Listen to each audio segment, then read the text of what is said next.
Demon Slayer Hinokami Chronicles was officially released October 13th, which is a little more over a year ago. I've been wanting to make this update video for a long time, but I've been so busy.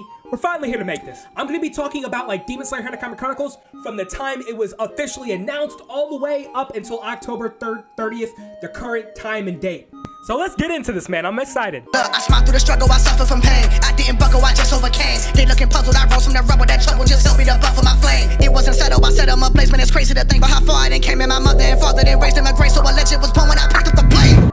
YouTube, what's up, man? It's your boy, Anime Azrael in the building. So, hey, I cover anime games over here. If you're interested in that, press the subscribe button. I also have a side channel, boom, boom, boom, right here. I'm doing pretty good over there, man, so you should go check out and see what the kid's doing. But Hinokami Chronicles, right? I remember when it got announced. I think it was late January of 2021 when it officially got announced. And I remember how hyped I was and that the Naruto Ninja Storm dev team were going to be the ones behind this game. I remember making a video to this on a completely separate, different channel that you guys will hopefully never see.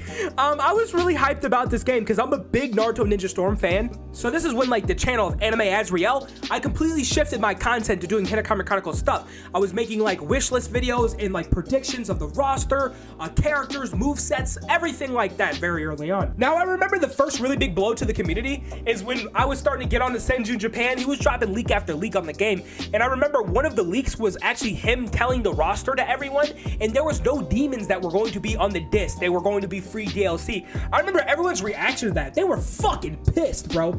And rightfully so, but it's not really the dev's fault or the publisher's fault on this reason. Demon Slayer Season 1 had a really small roster, and they don't want to do manga content that's gonna spoil stuff for the anime. Like, they're not gonna just bust out fucking Murichiro like and put them in the DLC or something. They can't do that. So they really almost had to hold the demons back, which is depressing because Season 2 hadn't come out yet, but it is what it is. Demon Slayer Hinokami Chronicles should have never released this early. It should have been pushed back to maybe 2022. Boom, so this game on release was an absolute nuke. Everyone was talking about this game. Like, one of the most popular Twitch streamers, Moist Critical, was playing this game. People were making video, like Hinokami Chronicles videos were getting like millions of views around this time. Like, this was the absolute peak of the player base, and it fell off of a fucking cliff, and I'll tell you why. This game was riddled with a lot of problems. A lot of them were fixable, such as like on the PlayStation 4, it was very delayed. There was a controller input delay, which is fucking crazy in the year 2021 that was even a thing. There was a lot of roster balancing issues that did get addressed a little later on, which we'll talk about. And also, one of the biggest things is the character roster was incredibly dry itself. Half of the roster were all water breathers. You know, there was Tanjiro, Hinokami Tanjiro's is Tanjiro. He's not a water breather, but Tanjiro's on the fucking thing twice. You know, there's Academy Tanjiro, there's Giyu, Academy Giyu, Makomo, Sabito, Urikadaki. Like, half of the roster of this already incredibly small roster were sharing almost an identical moveset, which was like really tough. The game didn't really launch with a lot of things to do. The story mode was incredibly dry, bland, generic. So the only thing to do was really to play online matches. But, you know, the top tiers were so strong, that's all people were really using at the time. It was like Water Tanjiro, Nezuko, it was Giyu, and then of course Rengoku. The Rengoku spam was pretty crazy. And I remember making videos. I was still hopeful, but I was making videos on these complaints because I really wanted to see some changes. But those changes would not come for a very long time. I kept getting more increasingly frustrated. This game was laggy as a motherfucker on release, bro, because there was so much people playing at the time. You were getting kicked out of matches constantly. People's ranks were getting reset and shit. I mean, the issues with this game were fucking incredible.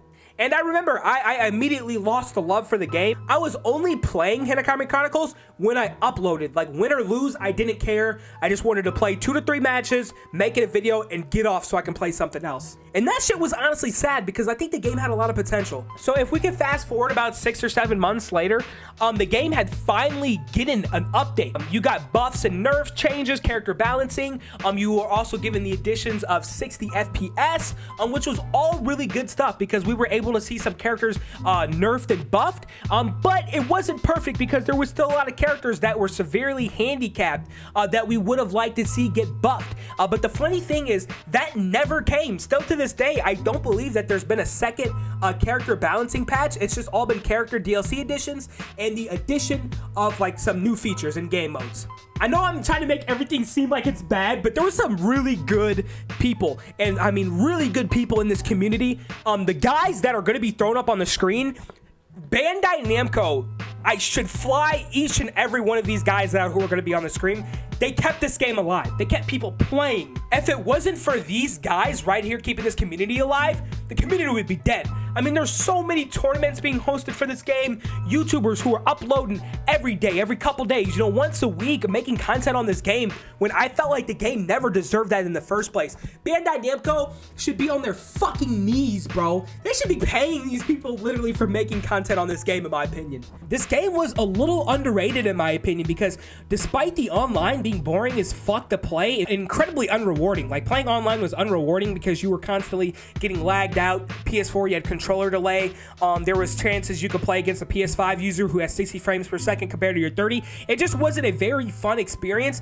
But there was good stuff about the gameplay. The gameplay I thought was incredible. They took Naruto Ninja Storm and the intricacies that game had, transferred it over, and somehow gave the game more depth, which was fucking amazing. Hinokami Chronicles wasn't going to be some competitive masterpiece like I envisioned it being. I still have faith for Hinokami Chronicles 2 because I believe there's been talks of a Hinokami Chronicles 2. It makes sense for me. Maybe things could be a lot better. Maybe Bandai Namco, and this is a big fucking maybe, but maybe they'll learn from their mistakes and they'll adapt. So, you know, when Hinokami Chronicles 2 comes out, all of the bugs will be fixed. It will have a large roster, and we can really just enjoy the game for what it should be. A semi-casual, competitive, you know, fighter that you can go really deep with, and I want to see more tournaments being held on the future games. So I hope this video was cool. I just wanted to put you in a time capsule so you can see the kind of perspective among the community for the entire journey of Hinokami Chronicles 1. And possibly if there's a second game, I'd like to cover it someday, man. So without further ado, this has been your boy Anime Azriel. I love ya, and I'm out, man. Peace.